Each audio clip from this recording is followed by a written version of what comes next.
Este é o Boletim Casa Virada, notícias sobre medidas socioeducativas a partir de um olhar anarquista e abolicionista penal. Neste boletim apresentamos semanalmente notícias sobre medidas socioeducativas, sobre as cadeias juvenis do Brasil e de todo o continente americano e sobre o meio aberto na cidade de São Paulo. Meu maior veneno é cumprir a porra da pena, mas eu sei que logo vou sair. Vou pra quebrada resolver os meus problemas, vou zoar e tirar onda no palco como MC. Hoje a ideia é continuar tentando entender como está a situação de jovens em conflito com a lei com o avanço do Covid-19 em diferentes países latino-americanos. Na Argentina, o Ministério de Desenvolvimento Social publicou um guia de recomendações para a prevenção da transmissão do vírus em centros de regime fechado do sistema penal juvenil. Esse guia não fala nada sobre desencarceramento. Fala sobre a importância de lavar as mãos por 40 segundos, de usar lenços na boca quando você tosse, de evitar contato com pessoas que tenham questões respiratórias, de manter os ambientes ventilados e de desinfectar os objetos com frequência. O governo federal recomenda que as direções de cada unidade entreguem utensílios de higiene pessoal para adolescentes, trabalhadoras e trabalhadores, para garantir a limpeza dos ambientes. Recomendou também um reforço nos sistemas de saúde dos centros e sinalizou para que as visitas sejam substituídas por telefonemas. No Chile, o Departamento de Justiça Juvenil também lançou um protocolo contra o avanço do coronavírus no centro de detenção de crianças e adolescentes. Esse protocolo é parecido com o argentino e fala da importância de higienizar as mãos e os ambientes, e determina que qualquer pessoa, antes de entrar nos centros, tem que responder um questionário que inclui perguntas sobre possíveis sintomas respiratórios, além de tirar a temperatura. No meio adulto, as visitas foram canceladas, mas nos centros para adolescentes, elas foram restringidas a no máximo 2 pessoas para cada jovem, e as normas falam de manter espaços de 2 metros a todo momento. Além disso, o protocolo fala da importância de que cada centro crie espaços de isolamento para abrigar adolescentes que estejam com suspeita ou então que tenha sido confirmado o vírus. No dia 9 de abril, o exército chileno higienizou os centros de detenção e foram entregues 600 máscaras.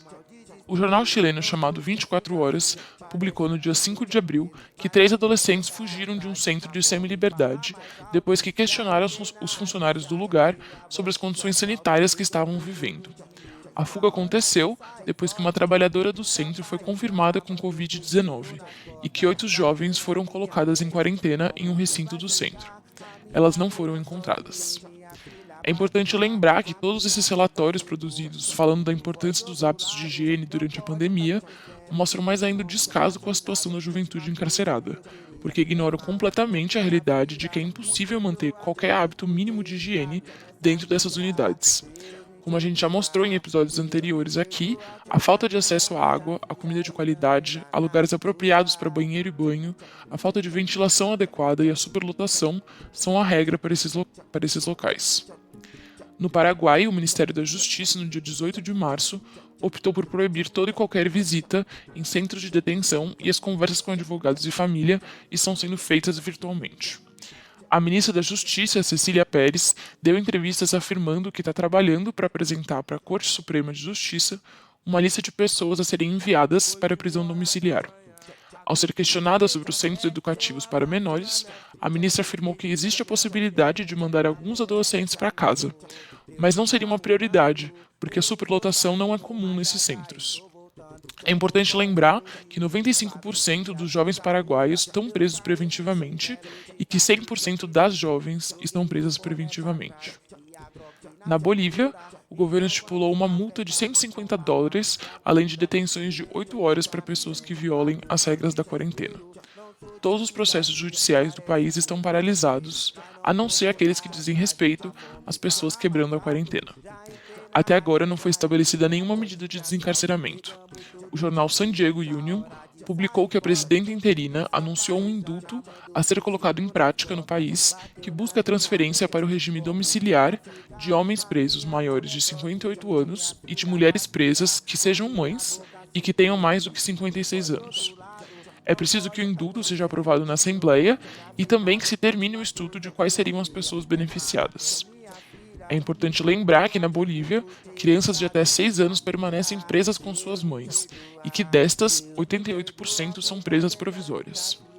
Nada foi dito sobre aplicar o indulto à população jovem em conflito com a lei. Lembrando também que 80% da juventude presa está em situação de prisão preventiva, e que a superlotação está presente em muitas das unidades do sistema penal juvenil boliviano. O Centro de Reintegração Masculina de La Paz, por exemplo, tem 40 vagas e 93 adolescentes. Por último, a gente vai ver o caso do Equador. A Secretaria Nacional de Atenção Integral às Pessoas Privadas de Liberdade e Adolescentes Infratores produziu um documento com as diretrizes de prevenção ao Covid-19, muito parecido com o da Argentina e do Chile. Esse relatório orienta que novas pessoas que sejam encarceradas devem passar na própria unidade por um atendimento médico antes de serem levadas ao convívio com o resto da população presa. Caso não tenha nenhum médico no momento, a unidade deve manter essa pessoa em isolamento aguardando o atendimento. Além disso, todas as visitas foram suspensas e trabalhadores e trabalhadoras devem usar máscaras dentro das unidades. O site de notícias Infobay relatou que na sexta-feira, dia 17 de abril, um homem que estava preso morreu por coronavírus. Tem outros 4 casos suspeitos na mesma penitenciária. Depois que isso aconteceu, o Ministério da Saúde lançou uma campanha de higienização dos centros de detenção para adultos e para adolescentes, além de estratégias para levar médicos aos centros. A presidenta da Corte Nacional de Justiça do Equador, segundo o jornal El Universo, se reuniu com a Defensoria Pública e com representantes das cortes das províncias, recomendando que sejam avaliados os pedidos de progressão de regime e que se privilegie medidas cautelares ao invés da prisão preventiva em casos de flagrante. Sugeriu também que, principalmente se tratando de adolescentes, a prisão preventiva só deveria ser usada em casos de extrema necessidade e proporcionalidade ao crime cometido. Essa sugestão parece ignorar que essa já é a lei, só que ela nunca foi adotada de fato. Fundação Casa evoluiu, o meu grau de ódio tratado como os animais, pior que um zoológico. A Tupi FM do Rio de Janeiro publicou em seu site no dia 13 de abril que jovens na privação de liberdade no Degase Dom Bosco, da Ilha do Governador, quebraram a janela e o alojamento que estavam e tentaram a fuga, mas não conseguiram e foram encaminhados para a delegacia. No dia 15 de abril, a mesma Tupi FM publicou no site que jovens iniciaram um incêndio em um dos alojamentos desta mesma unidade do Degase, mas que foi controlado pelos servidores e novamente todos encaminhados para a delegacia e 2 maiores de 18 anos já encaminhados para o sistema adulto.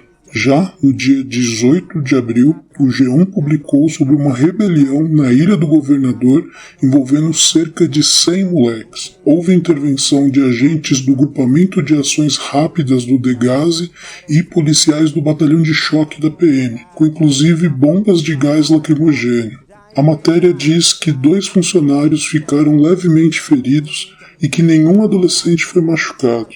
No entanto, há um vídeo na matéria que um agente de segurança dá uma madeirada em direção aos moleques. Mônica Cunha, do Movimento Moleque, diz que a rebelião aconteceu após o cancelamento das visitas e que os jovens não foram informados sobre o real motivo.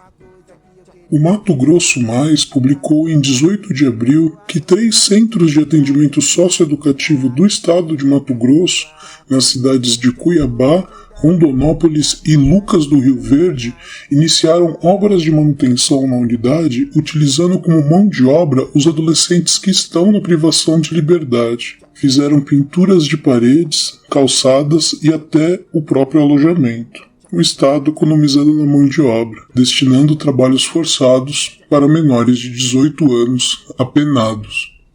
O Meio Norte publicou em 13 de abril que nas unidades do meio fechado de medida socioeducativa do estado do Piauí, as visitas foram canceladas e foi adotada a utilização de videochamada para internos falarem com seus familiares, diante da pandemia do coronavírus e dialogando com as orientações da OMS e do Conselho Nacional de Justiça. A reportagem diz que os jovens estão recebendo orientações de higiene pessoal e recebem todo o atendimento em caso de apresentarem sintomas. No Piauí, há 7 centros, 5 na capital e 2 no interior.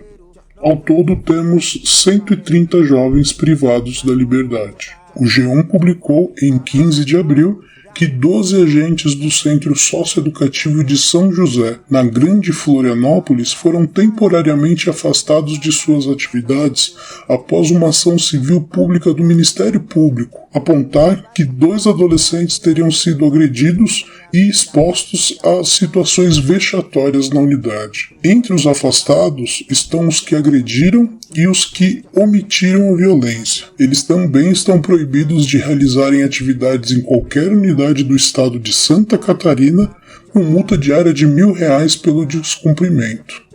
Sou candidato a estar na Cracolândia com a pele marcada pelo selo de qualidade da Fundação Casa. E dando sequência aqui a mais uma edição do Boletim Casa Virada, com as notícias dos serviços de medida socioeducativa em meio aberto da cidade de São Paulo. Nessa edição nós vamos falar então sobre a prorrogação da suspensão da execução das medidas socioeducativas em meio aberto aqui do estado de São Paulo, através de um comunicado que o Conselho Superior da Magistratura soltou nessa última semana. Como foi dito então, no último dia 14/4, última terça-feira, o Tribunal de Justiça do Estado de São Paulo, por meio de um comunicado do Conselho Superior da Magistratura, número 47 de 2020, prorrogou então por mais 30 dias o que foi decidido no provimento número 2546 de 2020, que a gente noticiou aqui no Boletim Casa Virada, que fala então sobre a suspensão das medidas socioeducativas em meio aberto aqui no Estado. O provimento suspendia, então, diversos eixos da execução de medida socioeducativa em meio aberto e em meio fechado, como, por exemplo, a suspensão das internações sanção, a liberação dos adolescentes que estavam aí em cumprimento de medida socioeducativa de semiliberdade e também, então, a suspensão da liberdade assistida e da prestação de serviço à comunidade pelo prazo de 30 dias. Esse comunicado, então, que foi solto aí no último dia 14, publicado no dia 14, prorrogou por mais 30 dias essa suspensão, sendo então aí até datas de meados de maio. Só o que não foi decidido ainda é se essa data vai valer até o dia 14 do mês que vem ou então até o dia 19, o que possivelmente vai ser divulgado aí mais para frente.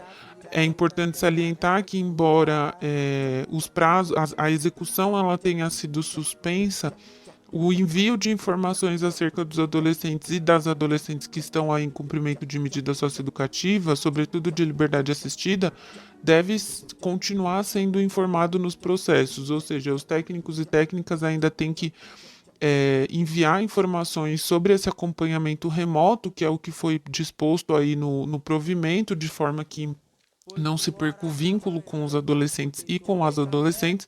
Portanto, esses relatórios eles são descritivos do processo de acompanhamento remoto que tem sido realizado aí pelos técnicos e técnicas de medida socioeducativa em meio aberto. Além disso, há de se considerar que o que tem chego aqui para o Boletim Casa Virada é que as organizações e os serviços, sobretudo, esse próximo mês, têm tido uma grande preocupação com relação à devolução de verba, né? Uma vez que através então desse novo comunicado vai se passar um mês fechado aí com o serviço realizando atividades remotas, né? Então não se sabe como que a Prefeitura de São Paulo vai reagir com relação a isso ainda, se as verbas terão que ser devolvidas ou se elas poderão ser remanejadas.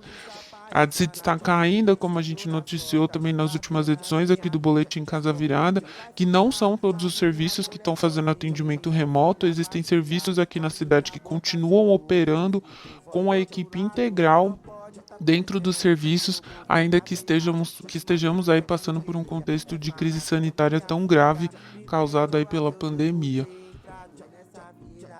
Era muito longe, às vezes não tinha visita. Graças a Deus os companheiros lá da ilha. E essa foi a edição 64 do Boletim Casa Virada. Lembramos que aqui só falamos sobre o que sai na mídia no meio fechado e trazemos a reflexão de uma trabalhadora do meio aberto. Agora, imagina quanta violação acontece e a gente nem consegue saber e a gente nem pode falar.